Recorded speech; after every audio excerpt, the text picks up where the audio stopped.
Shalom, selamat sore saudara yang ada di sini maupun saudara yang mendengarkan dari rumah.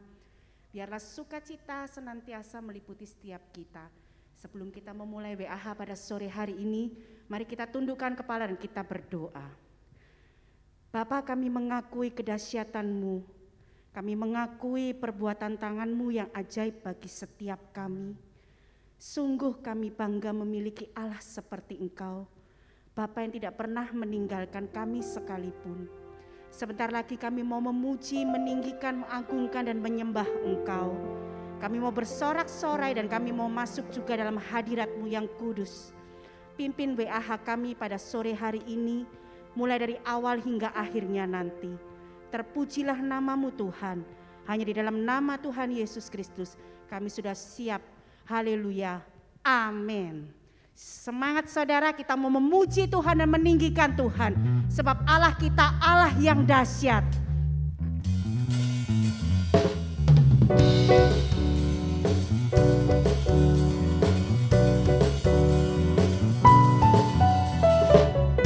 Dari utara ke selatan terdengar pujian bagi Allah. Dari barat sampai ke timur nama Yesus disanjung tinggi. Dari pulau-pulau, lembah-lembah, gunung-gunung yang tinggi, kemuliaannya disaksikan, kebesarannya diceritakan. Yesus, Yesus, nama Yesus, nama Yesus disanjung tinggi. Dari pulau-pulau, lembah-lembah, gunung-gunung yang tinggi. Allahku dahsyat, Allahku dahsyat berkuasa, seluruh bumi sujud menyembah, tinggikan nama-Mu. Allahku dahsyat berkuasa, seluruh bumi sujud menyembah, tinggikan nama-Mu.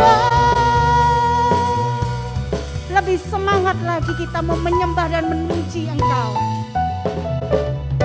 Dari utara ke selatan terdengar pujian bagi Allah. Dari barat sampai ke timur, nama Yesus kita sanjung tinggi. Amin.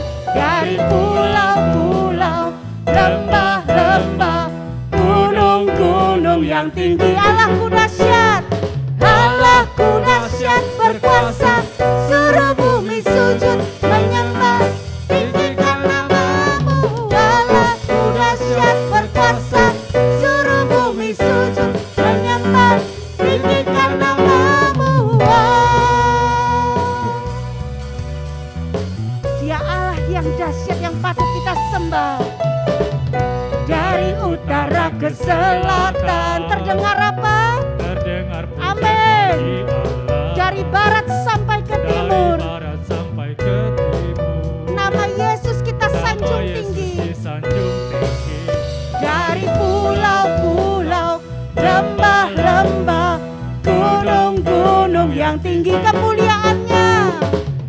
kemuliaannya disaksikan, kebesarannya diceritakan. Katakan Yesus, Yesus, nama Yesus, nama Yesus disanjung tinggi.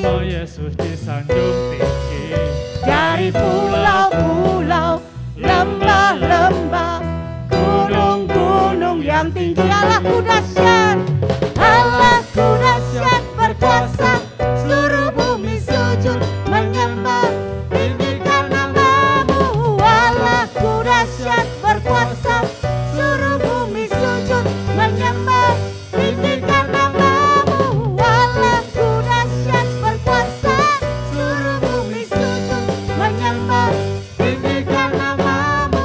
Allahku dahsyat berkuasa, seluruh bumi sujud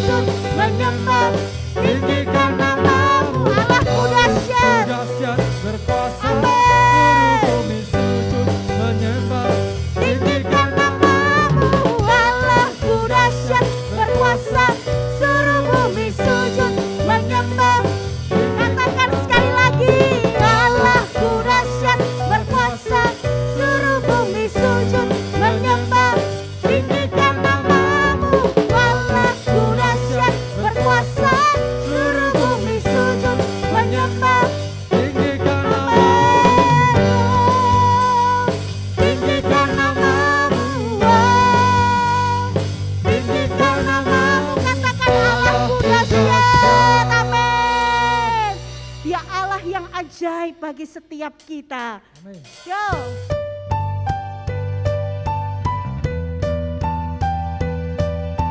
Tidak pernah kita bayangkan kebesarannya. Dia Allah yang luar biasa. Katakan, tak terbayang kebesaranmu dan tak terbanding kekuatanmu Tuhan. Kau megah bagiku. Segenap jiwa dan pengharapan telah ku serahkan untuk rencanamu Tuhan. Kau Raja atasku, hanya Kau yang layak ditinggikan.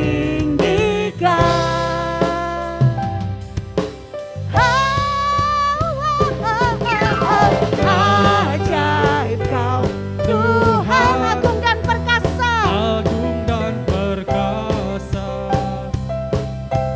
Kau sumber kemenanganku, layak berkuasa, memerintah selamanya. Yesus, Kaulah Raja mulia. Katakan, tak terbayang kebesaranmu dan tak terbanding kekuatanmu Tuhan. Kau megah bagiku. Segenap jiwa dan pengharapan telah ku serahkan untuk rencanamu Tuhan. Kau megah atasku, hanya Kau yang layak ditinggikan.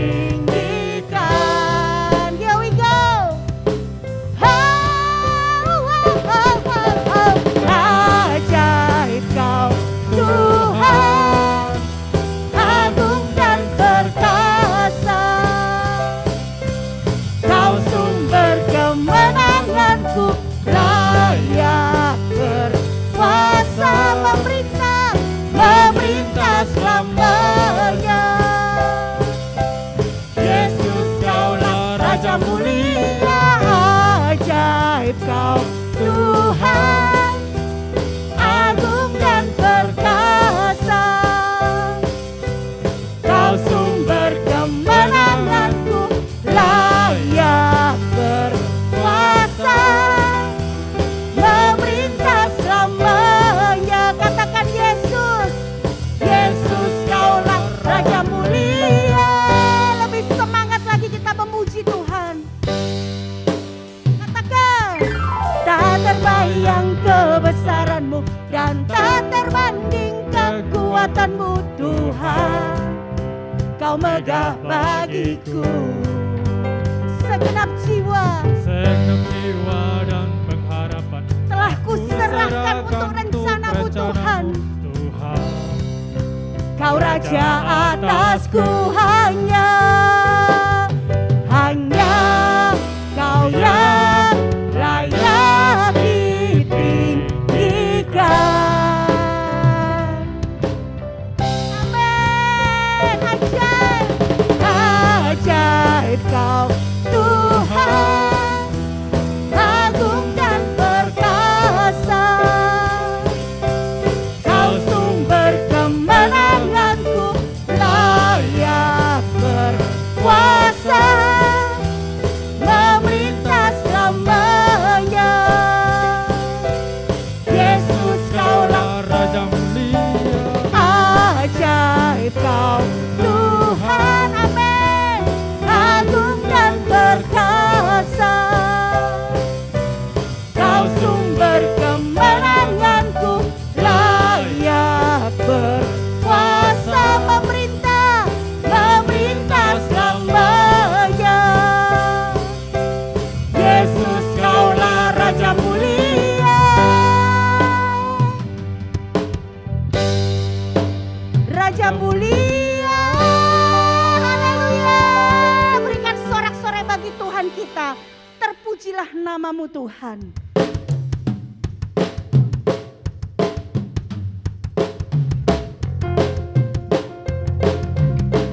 Dia Allah yang luar biasa. Kita puji dan kita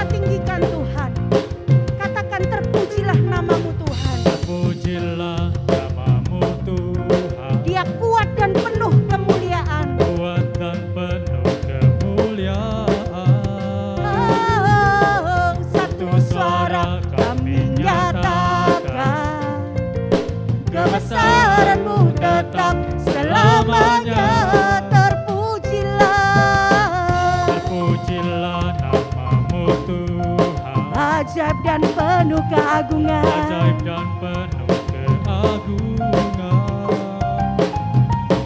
Satu hati kami nyatakan, kerajaan-Mu kekal selamanya.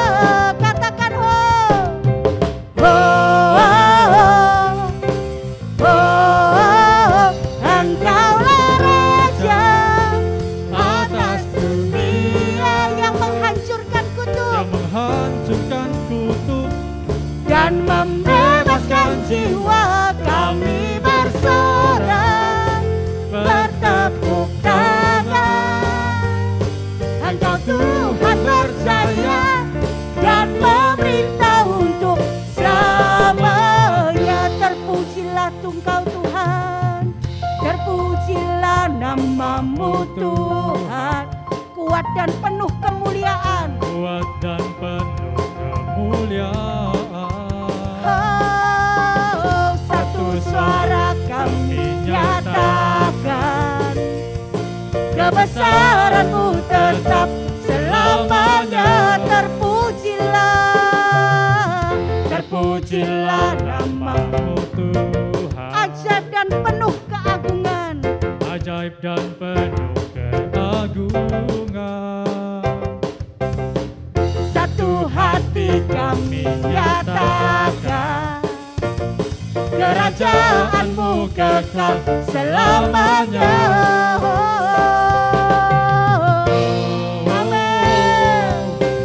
Oh, Engkaulah Raja atas dunia yang menghancurkan kutuk dan membebaskan jiwa. Kami bersorak, bertepuk tangan. Engkau Tuhan berjaya dan memerintah untuk Engkaulah Raja atas dunia yang menghancurkan kutuk Hancurkan kutuk dan membebaskan jiwa. Kami bersorak, bertepuk tangan. Engkau Tuhan berjaya dan memerintah untuk Engkaulah Raja atas dunia. Dia yang menghancurkan yang kutuk menghancurkan kutuk dan membebaskan jiwa. Kami bersorak, bertepuk tangan. bertepuk tangan. Amin. Engkau Tuhan berjaya dan memerintah untuk selamanya. Engkau Tuhan berjaya dan memerintah untuk selamanya. Engkau Tuhan berjaya dan memerintah untuk selamanya. Haleluya.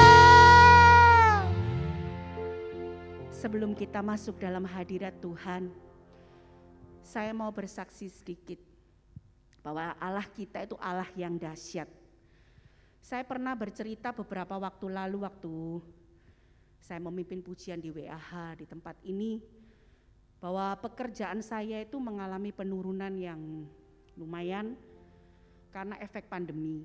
Lalu beberapa waktu juga kemudian saya juga pernah bersaksi di sini bahwa karena efek Semeru yang mengalami erupsi, toko yang ada di Pronojiwo juga harus tutup, tapi puji Tuhan 1 bulan kemudian bisa buka kembali.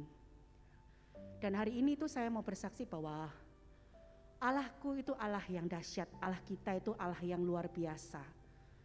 Saya ini berkata kepada suami saya bahwa pengeluaran kita ini tidak bisa dikurangi karena biaya anak-anak sekolah yang tinggi, lalu kita harus bayar gaji pegawai, listrik untuk beberapa rumah dan toko. Itu bagi kami itu pengeluaran yang wajib yang tidak bisa dinego. Kalaupun yang bisa dikurangi itu paling cuman uang jajan kita, pengeluaran tidak terduga seperti kita biasanya hari Minggu kita pergi kemana itu kita kurangi, kita tidak pergi, tapi itu tidak berpengaruh. Jadi saya bilang kepada suami saya, Yang benar itu bukan pengeluarannya dikurangi, tapi penghasilannya yang kita tambah. Lalu suatu kali itu saya kira-kira 5-6 bulan yang lalu, saya menaruh sebuah investasi. Kalau yang lagi ngetren sekarang ini perdagangan mata uang. Jadi ada perdagangan mata uang dan ada emas. Saya dan suami itu merasa bahwa ini mungkin jalan dari Tuhan. Karena hasilnya itu lumayan. Tapi jalan beberapa bulan, kira-kira 2-3 bulan ternyata itu macet gitu loh. Jadi sampai sekarang tuh uangnya belum bisa cair. Sedangkan mungkin bagi beberapa orang atau sebagian orang uang itu uang yang gak terlalu besar, tapi bagi saya dan suami uang itu uang yang lumayan besar yang menguras tabungan kita. Maaf. Lalu saya bilang begini, Tuhan kalau begini terus sebenarnya kami ini maunya itu menambah penghasilan, tapi kenapa kok ini bukan jalan dari Tuhan. Sedangkan habis hari ini tuh mau puasa, waktu itu saya berdoa habis waktu itu mau puasa dan mau lebaran, kami tuh butuh suntikan dana yang lumayan besar karena kan HP ini, saya kan toko HP ini tuh cash semuanya tuh tunai. Jadi kalau uangmu sedikit ya barangmu sedikit, kalau uangmu banyak ya barangmu banyak. Yang jadi masalah ini bukan pas hari lebarannya itu beberapa brand, karena brand dari luar negeri itu tutupnya lama. Ada yang 1 minggu, ada yang 9 hari, ada yang ngikuti jadwalnya bank BCA itu ya terutama saudara. Jadi saya butuh suntikan dana yang luar biasa dan puji Tuhan dapat 1 minggu ini tiba-tiba Tuhan kasih hikmat kepada saya ketika saya siang hari itu saya beristirahat, saya ngobrol sama suami saya. Tiba-tiba Tuhan kasih hikmat, kenapa kamu nggak main produk ini? Saya enggak ceritakan satu produk itu. Coba kamu cari di online produk ini. Saya berpikir, oh iya bisa. Nah hasilnya itu lumayan, sudah 1 minggu ini kita jalankan dan hasilnya itu lumayan. Saya berkata bahwa Allah kita itu Allah yang dahsyat, Allah yang tidak pernah meninggalkan perbuatan tangannya. Ketika Tuhan berbicara, ini loh jalanmu, kamu percaya mbak aku, akui kedahsyatanku dan aku akan memberikan jalan keluar bagi kamu. Mari kita datang kepada Tuhan, kita yakini bahwa Allah kita Allah yang dahsyat. Kita pujikan ini dengan sungguh-sungguh kepada Tuhan. Amin.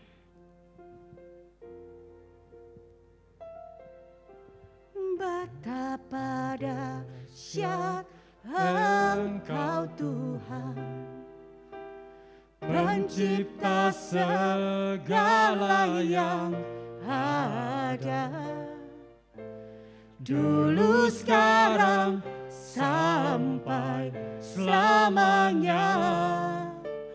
Hanya Engkau Tuhan, tak terselami, tak terselami pikiranmu, tak terukur panjang setiamu, dulu sekarang sampai selamanya.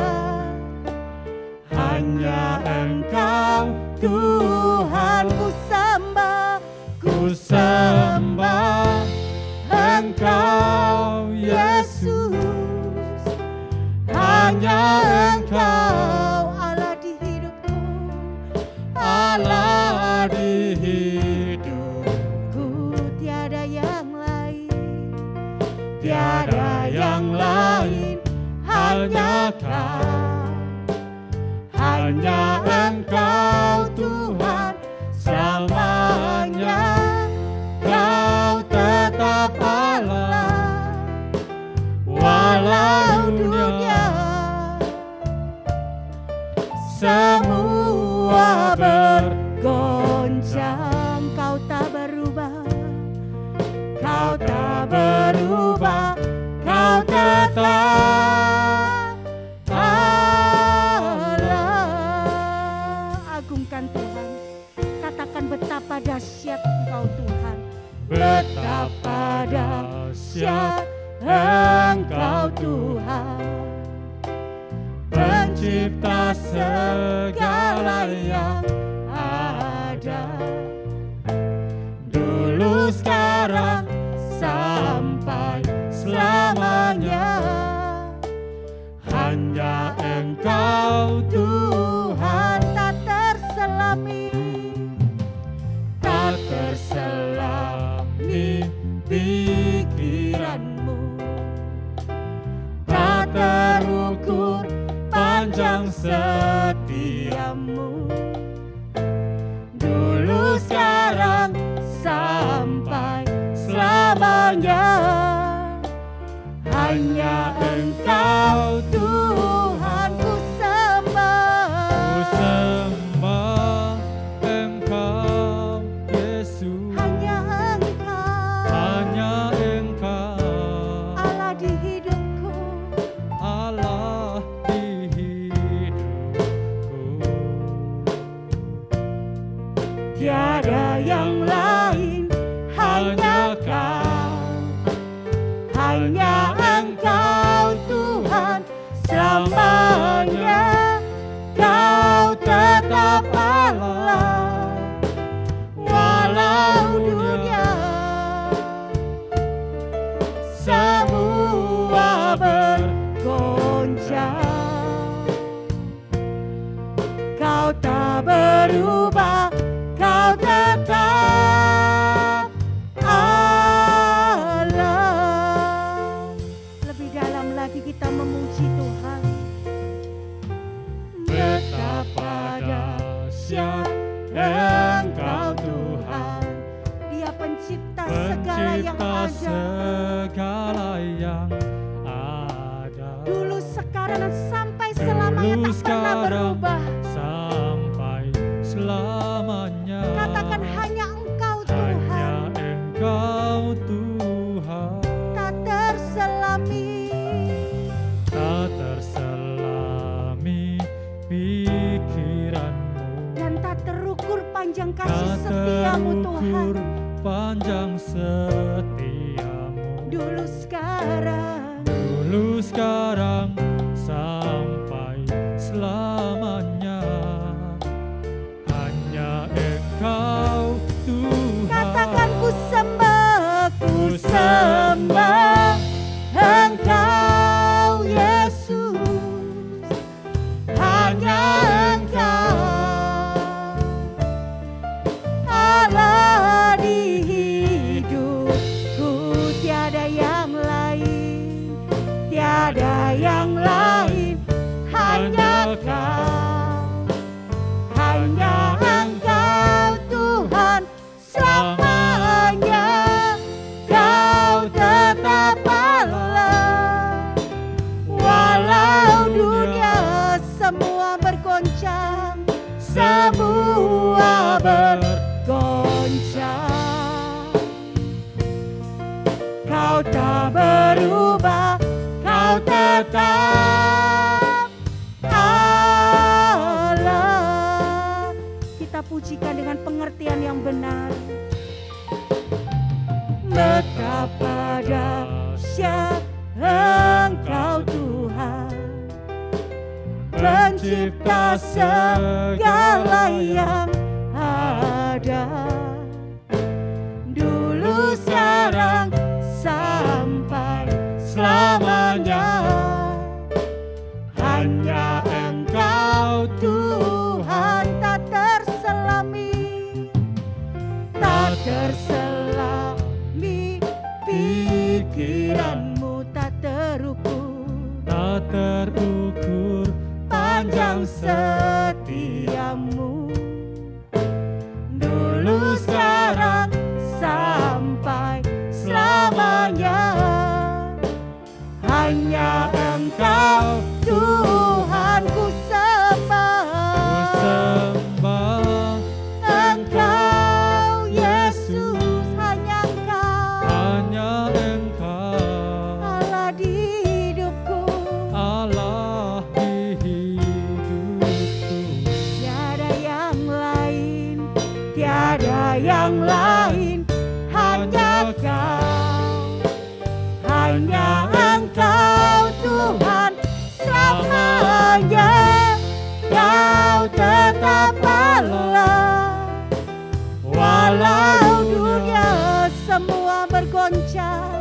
semua bergoncang.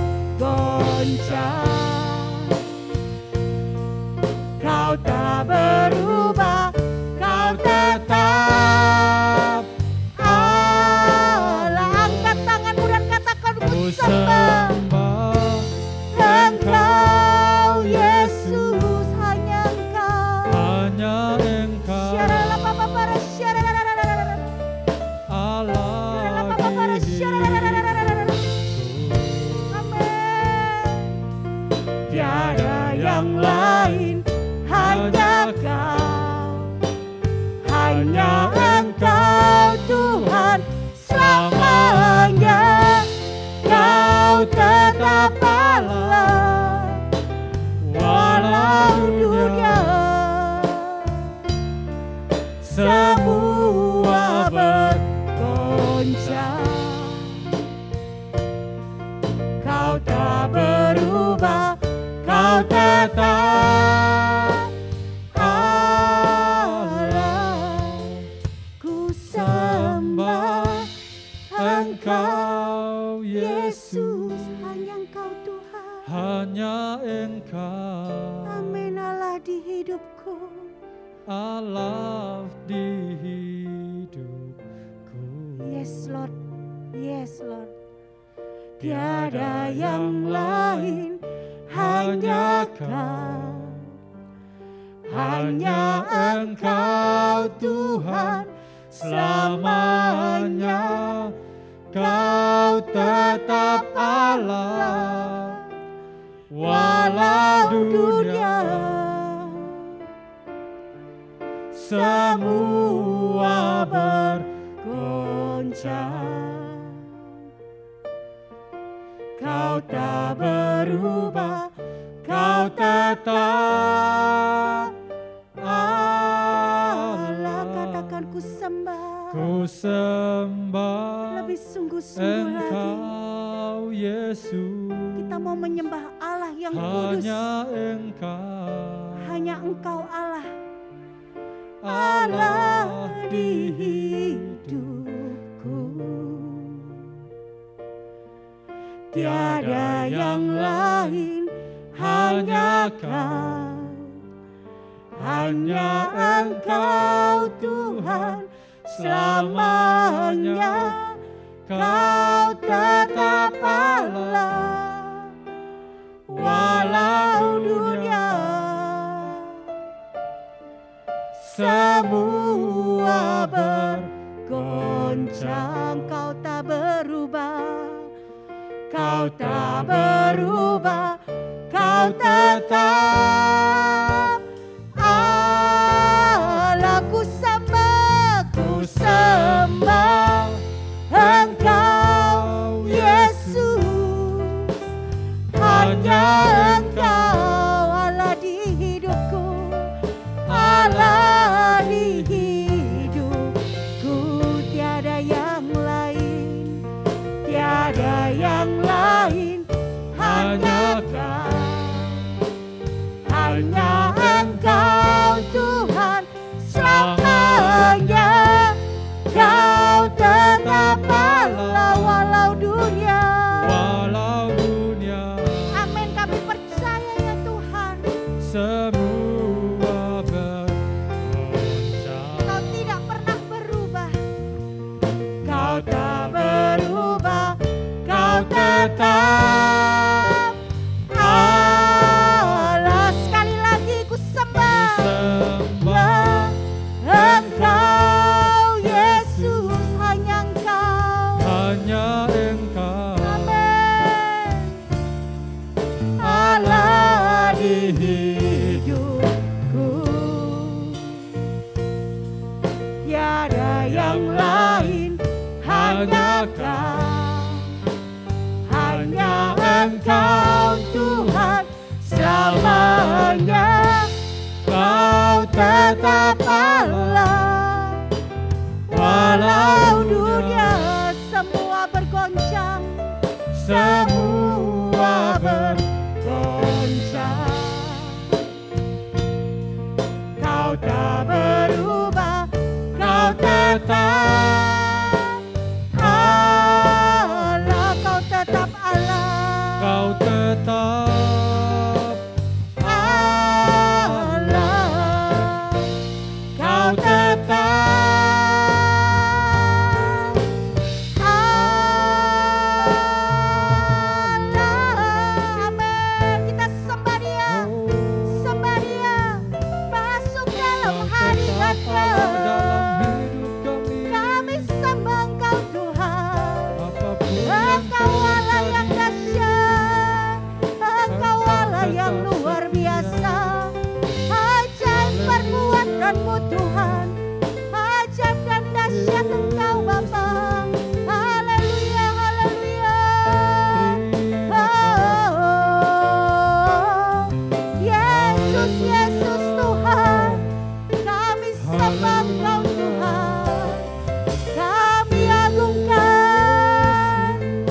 kebesaran dan akui keagungannya.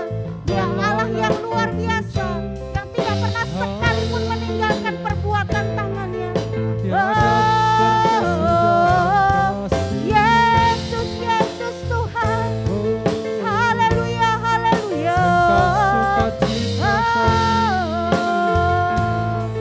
Yesus, Yesus, Yesus. Haleluya.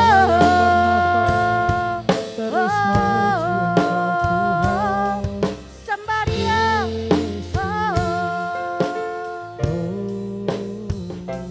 Ku kagum hormat akan Engkau, kami kagum Tuhan. Ku kagum hormat akan Engkau. Engkau Allah yang layak kami sembah, Allah yang Engkau Allah yang layak kami puji. dipuji. Ku kagum akan Engkau, ku kagum, ku kagum hormat akan Engkau, kami kagum. Ku kagum Hormat akan Engkau, Kau Allah yang layak dipuji. Ku kagum akan Engkau, kami kagum Tuhan. Hormat akan Engkau, ku kagum, hormat akan Engkau. Saya serahkan kepada hambanya, Pak Puja, yang layak dipuji. Ku kagum akan Engkau, ku kagum, hormat akan Engkau, kami kagum. Hormat akan Engkau, Kau Allah yang layak dipuji. Ku kagum akan Engkau.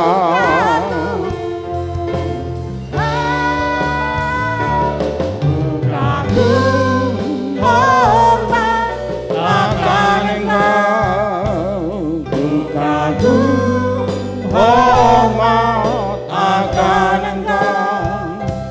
Kau Allah yang layak dipuji. Ku kagum akan Engkau. Ku kagum akan Engkau. Ku kagum akan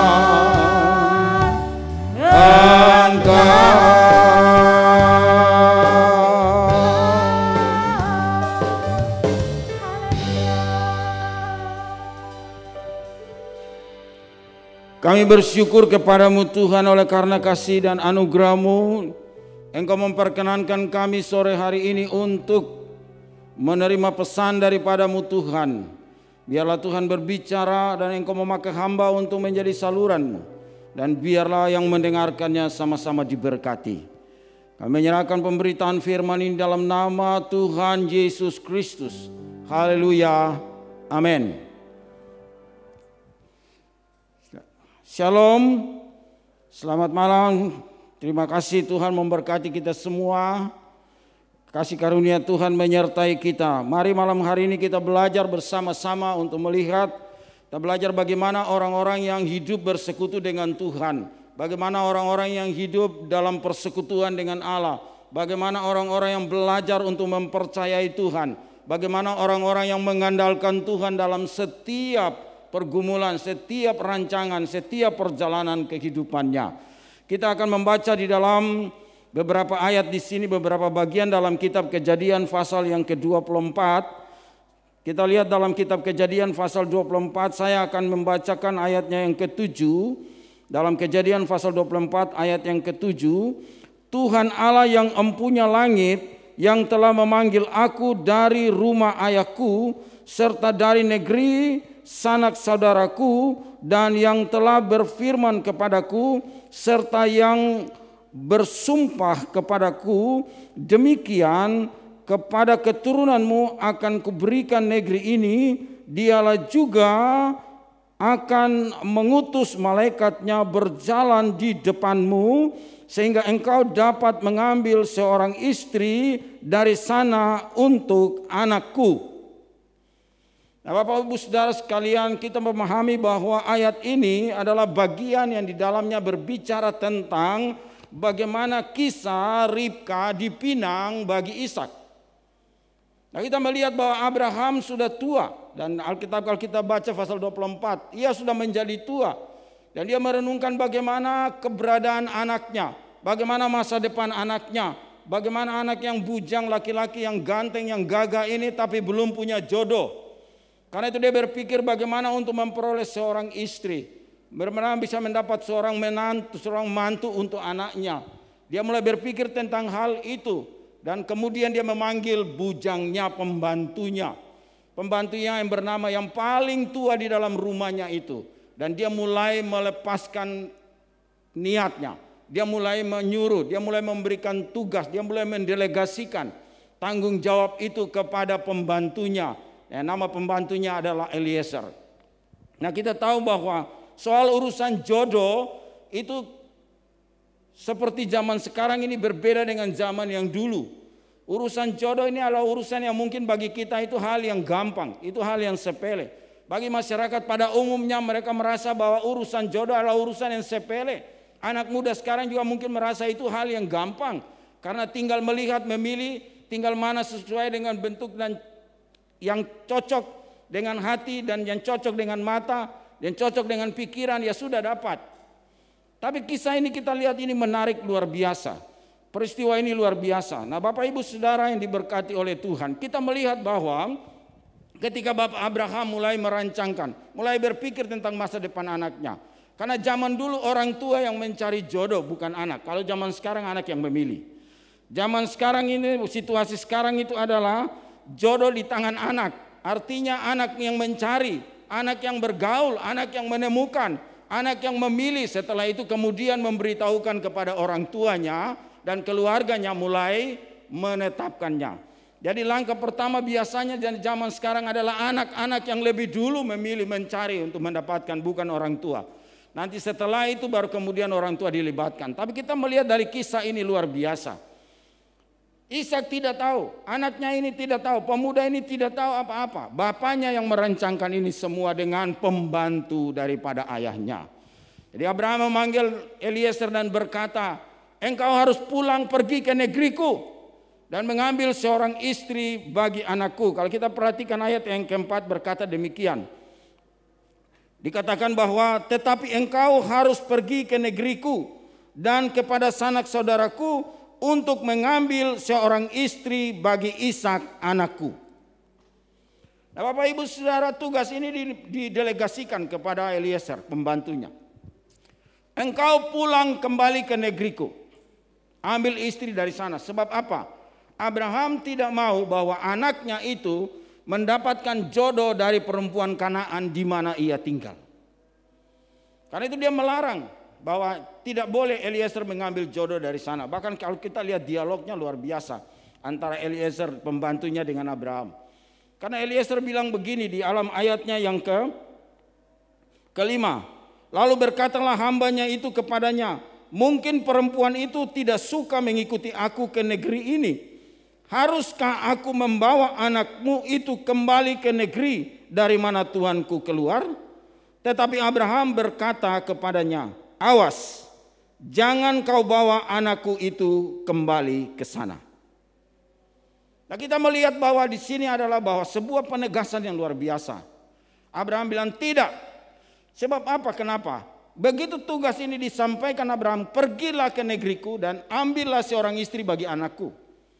Nah, saudara, ini bagi saudara mungkin sebuah tugas yang hanya diberitahu perintah dan saudara bilang oke lah aku pergi dan aku cari. Tapi kita melihat bahwa ini ada tingkat kesulitan yang luar biasa. Karena saudara tentu akan pakai strategi. Saudara berpikir bagaimana aku bisa mendapatkan jodoh. Bagaimana aku bisa mendapatkan pasangan yang cocok dengan Ishak? Bagaimana aku bisa dapat? Aku ini pembantu. Anak ini tidak ikut, karena itu dia memberikan solusi. Ya, kita melihat bahwa pembantunya memberikan solusi, artinya mengembalikan situasi itu kepada anak itu kembali. Nah, itulah yang terjadi. Jadi kita melihat bahwa Bapak Ibu Saudara perhatikan bahwa dia bilang, kalau aku tidak bisa dapat, bagaimana aku bawa anakmu kembali ke kampungmu? Maksudnya begini, supaya anak itu memilih sendiri, dia cari sendiri. Jadi Eliezer lepas daripada semua tanggung jawab. Tapi saudara ingat bahwa kalau kita baca dari awal, ini perjanjian di atas sumpah. Ini sumpah, ini cari jodoh, ini bukan cari jodoh mas yang sekarang ini gampang. Tapi ini sumpah. Abraham bilang, taruh tanganmu di bawah pangkal pahaku, supaya aku mengambil sumpahmu. Bahwa engkau tidak boleh membawa perempuan dari Kanaan ini untuk istri anakku. Tapi engkau harus bawa dia dari kampung, dari negeriku. Engkau harus bersumpah kepadaku, jangan sampai engkau bawa. Nah, pembantunya menawarkan, kalau perempuan itu tidak mau ikut, aku bawa anakmu ke sana. Dia bilang, awas, tidak boleh. Karena apa? Anak tidak boleh terlibat di dalam urusan ini. Karena dia tidak boleh memilih, kita yang menentukan. Saya bertanya, apakah anak zaman sekarang memilih jodoh melibatkan Tuhan? Apakah sekarang anak sekarang memilih jodoh mencari Tuhan atau mencari jodoh dulu? Nah, kita perhatikan betul. Tapi ini jadi, maka Abraham berkata dengan tegas, awas, jangan bawa anakku ke sana. Artinya bahwa suatu ketegasan bahwa anak tidak punya urusan dalam hal ini. Dia tinggal terima apa yang terbaik dari Tuhan. Karena itu Abraham berkata kepadanya dalam ayat yang ke-7, Tuhan Allah yang empunya langit, yang telah memanggil aku dari rumah ayahku, serta dari negeri anak saudaraku, yang telah berfirman kepadaku, serta yang bersumpah kepadaku, demikian, kepada keturunanmu akan kuberikan negeri ini. Dialah yang akan mengutus malaikatnya berjalan di depanmu.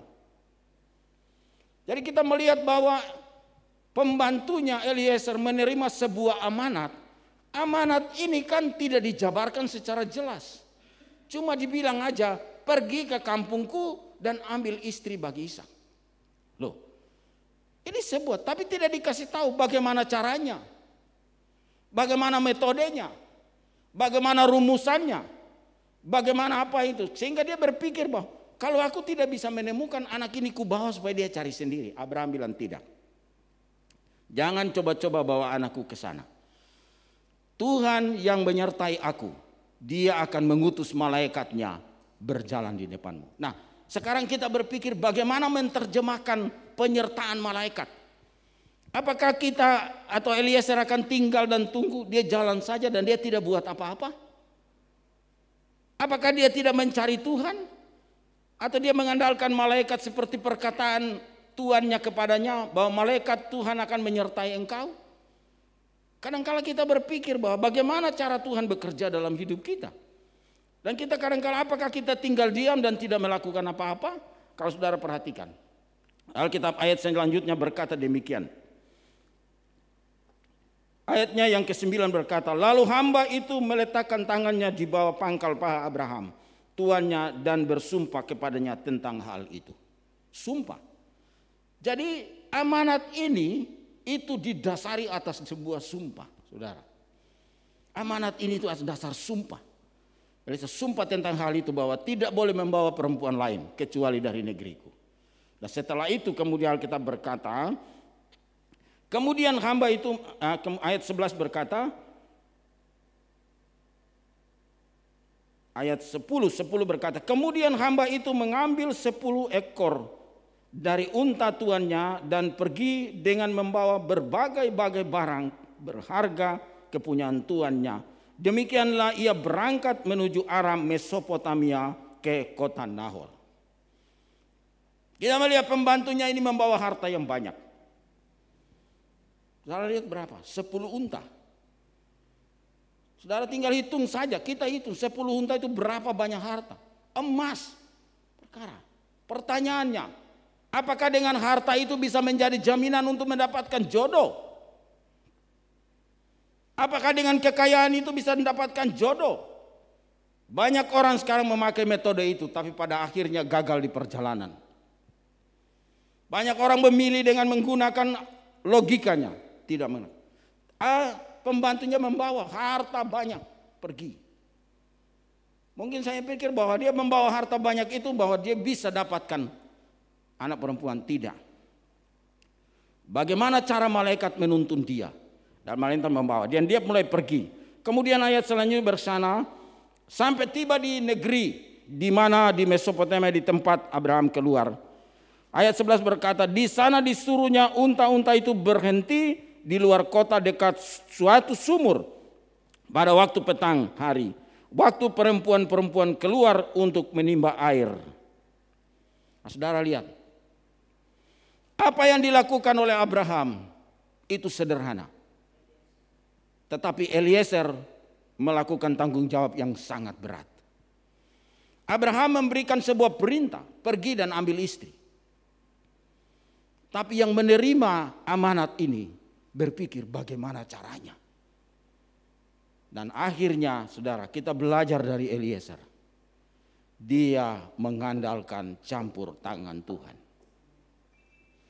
Dia pergi dengan tujuan mencari jodoh, tapi dia tidak mencari jodoh. Dia mencari Tuhan lebih dulu untuk menentukan perjalanannya berhasil atau tidak.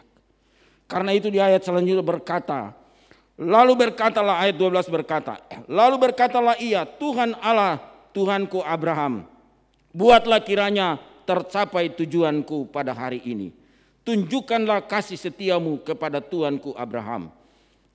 Di sini aku berdiri di dekat mata air, dan anak-anak perempuan penduduk kota ini datang keluar untuk menimba air. Datang di tempat yang tepat. Datang di tempat yang dimana tradisi kebudayaan orang selalu datang. Dan wanita-wanita yang selalu garis keluar untuk mengambil air. Dia ambil posisi yang tepat. Malaikat Tuhan menuntun pada posisi yang tepat. Hikmat dipakai, logika atau pikiran dipakai. Inilah situasi, inilah tempat yang tepat. Berdirilah dia di situ. Tapi kita melihat bahwa dia mengutamakan Tuhan lebih dulu. Dan apa yang dia lakukan di situ? Dia katakan di situ di dalam ayatnya yang selanjutnya berkata demikian. Kiranya terjadi begini. Anak gadis kepada siapa aku berkata, tolong miringkan buyungmu itu, supaya aku minum. Dan yang menjawab, minumlah, dan unta-untamu juga akan kuberi minum. Dialah kiranya yang kau tentukan bagi hambamu Ishak. Maka dengan begitu akan ku ketahui bahwa engkau telah menunjukkan kasih setiamu kepada Tuanku. Jadi kita lihat, ini dia minta penyertaan Tuhan, tapi dia masih berdoa minta tanda. Kadang kita berpikir kalau malaikat Tuhan menuntun kita, kalau Tuhan menyertai kita, kita tidak buat apa-apa. Kadang kita tidak mau terlalu banyak berdoa. Kadang kita tidak mau terlalu banyak bergumul. Kadang kita tidak berani untuk meminta tanda. Kadang kita berharap biarkanlah nanti Tuhan yang bekerja. Bagaimana caranya Tuhan bekerja? Cara Tuhan bekerja adalah kita mengajukan solusi. Kita memohon sesuatu. Itu hal yang wajar. Orang bilang kenapa berani minta tanda? Oh itu berani kita minta. Dalam melihat Eliezer, dia bilang aku berdiri di sini. Dia tidak minta syarat yang sulit untuk Tuhan lakukan baginya. Hal yang wajar dan gampang karena minta minum. Tapi saudara, kalau bukan jalan Tuhan, jangankan hal yang sukar, persyaratan yang sulit saja saudara tidak dapat. Dia bilang, aku akan minta kepada wanita itu, berilah aku minum. Dan kalau wanita itu memberikan respon, dan memeringkan buyungnya dan memberikan aku minum dengan unta-untaku, aku tahu bahwa itu tanda di mana Tuhan memberikannya dan membuat perjalananku berhasil. Itu tanda. Jadi melibatkan Tuhan di dalam persoalan ini itu penting. Melibatkan Tuhan dalam masalah kita itu penting. Melibatkan Tuhan di dalam pencarian kita, itu penting. Melibatkan Tuhan di dalam usaha kita, itu penting.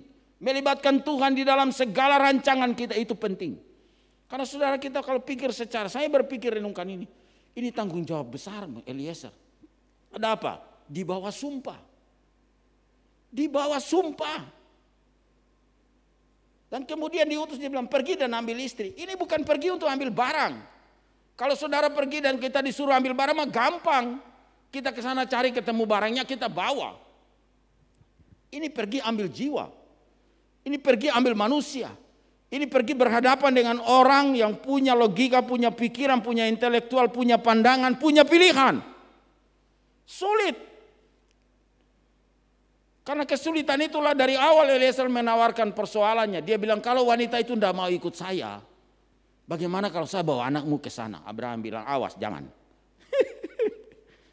Saudara, kalau saudara ditugaskan, saya ditugaskan begitu, aku bingung terus bagaimana caranya. Tetapi solusinya adalah mencari Tuhan, melibatkan Tuhan. Dia bilang aku ada di sini dan berdiri di tepi sumur ini. Dan kepada siapa aku minta minum dan dia memberikan respon, itulah orangnya. Sederhana. Tapi kalau tidak ada respon, itu kesulitan. Tetapi Tuhan bekerja seperti Abraham berkata, malaikat yang akan berjalan di depanmu, dia akan membuat perjalananmu akan berhasil. Karena itu tawaran yang sederhana, permintaan yang sederhana kepada Tuhan untuk minum diizinkan terjadi. Dan saudara, tepat Alkitab berkata, belum selesai berbicara, Ribka muncul.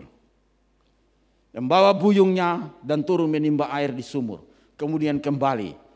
Dan bujang Eliezer lari dan bertemu dia bilang, berilah aku minum. Kemudian Ribka memberikan respon dan memberikan minum. Dia bilang, Tuhan silakan minum. Aku akan memberikan minum kepada unta-untamu juga. Jadi saudara melihat di sini bahwa apa yang diminta oleh Eliezer kepada Tuhan dijawab oleh Ribka. Kenapa? Karena Tuhan dilibatkan untuk kesepakatan ini terjadi. Saya percaya kita mesti belajar dari Eliezer. Karena dia pembantu. Tetapi dia mengandalkan Tuhan. Kan dia melihat Abraham berkata, Tuhan yang menyertai engkau. Bapak ibu saudara, mari sore hari ini kita belajar bersama-sama. Kita harus melihat firman Tuhan. Bagaimana kita melibatkan Tuhan di dalam segala pergumulan. Saudara dikasih pilihan yang sulit. Tapi kalau saudara mengandalkan Tuhan, jalannya pasti terbuka. Saudara boleh mengajukan persyaratan-persyaratan. Saudara boleh meminta tanda apa. Tuhan bertanggung jawab memberikan kepada saudara. Supaya saudara tahu bahwa dia ada menyertai saudara untuk memperlengkapi kehidupan kita. Kalau kita andalkan dia. Saya sangat terlalu percaya bahwa sore hari ini menjelang malam ini kita belajar bersama-sama. Bahwa Eliezer melibatkan Tuhan dengan cara meminta tanda. Dan Tuhan memberikan itu kepada dia. Dan akhirnya Ribka dibawa pulang. Keluarga Ribka berkata, anak ini ada berdiri di sini. Bawalah dia dan kembali ke negerimu. Selesai. Amin. Kita percaya.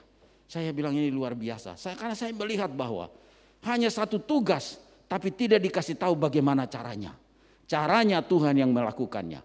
Tetapi Eliezer mengandalkan Tuhan. Kemudian diterjemahkan dalam perkataan, dalam tindakan. Jadi kalau Tuhan menyertai kita, kita mencari Tuhan, kita juga harus melakukan sesuatu.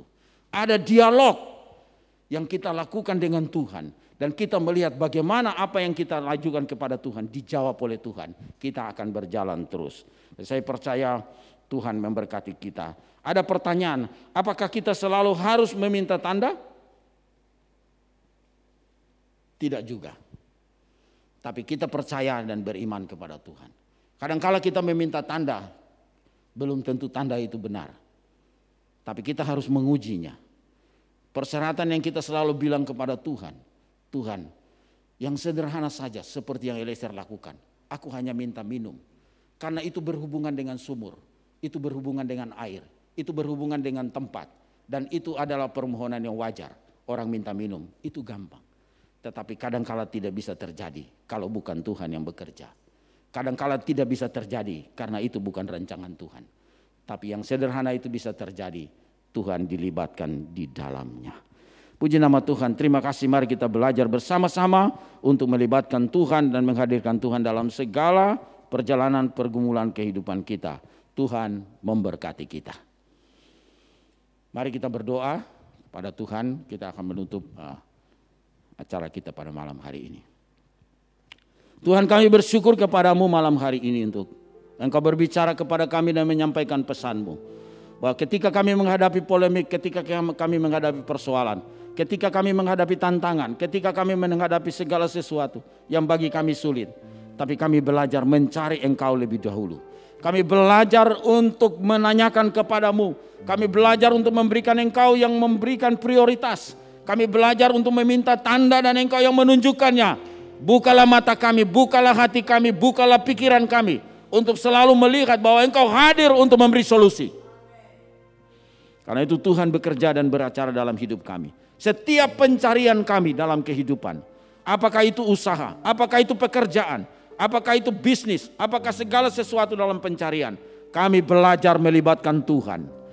Supaya Tuhan yang membuat perjalanan kami berhasil. Seperti Engkau melakukannya bagi Eliezer dan perjalanannya berhasil. Terima kasih Tuhan, kami bersyukur malam hari ini untuk firman-Mu. Tuhan juga menyembuhkan, Tuhan memulihkan, Tuhan menguatkan. Saudara-saudara anggota gereja Tuhan yang mengalami sakit dan penderitaan, yang mengalami pergumulan, biarlah mereka mencari dan menemukan Tuhan. Biarlah Tuhan menjawab dan Tuhan menolong sendiri. Sebab kami percaya bahwa Tuhan menyertai untuk memulihkan. Sembuhkan mereka yang sakit, pulihkan mereka yang lemah, kuatkan mereka. Dan biarlah Tuhan menyertai kami semua. Berkati semua yang dalam usaha dan pekerjaan Tuhan berkati. Dalam situasi pandemi kami percaya Allah menyertai kami untuk memberikan solusi yang terbaik bagi kami. Terpujilah Bapa di sorga, di dalam nama Tuhan Yesus Kristus. Mari angkat tangan saudara dan terima berkat. Kasih karunia Allah menyertai saudara dan saya. Pertolongan di dalam nama Tuhan Yesus Kristus. Dan oleh penyertaan Roh Kudus menyertai kita senantiasa. Menghibur dan memberikan kita kekuatan dan harapan yang baru.